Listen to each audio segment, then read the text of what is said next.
গিয়েছিলাম এই বিএমডাব্লিউটা কিনতে, কিন্তু বিএমডাব্লিউটা কেনার বদলে আমাকে চিনি দিয়ে দিল।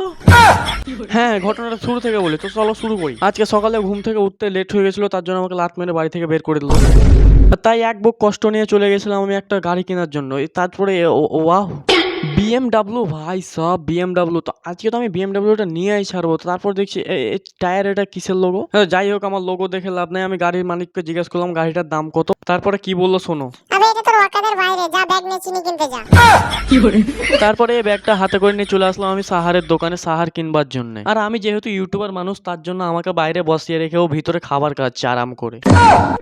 আর ইউটিউবার মানুষ একা একা কতক্ষণ বসে থাকবো, তাই ক্যামেরাটা হাতে করে নিয়ে আমি এদিকে ওদিক ঘোরাফেরা করছিলাম, ওর দোকানটা দেখছিলাম, এই যে দোকান। আর তারপরে 2-3 দিন ওয়েট করার পরে ফাইনালি চলে আসলো, সাহারটা নিয়ে নিলাম। আর তারপরে চলে আসলাম এই মাঠে। আর মাঠে শালা এত রোদ, আমাদের জমিটাই খুঁজে পাচ্ছিলাম না।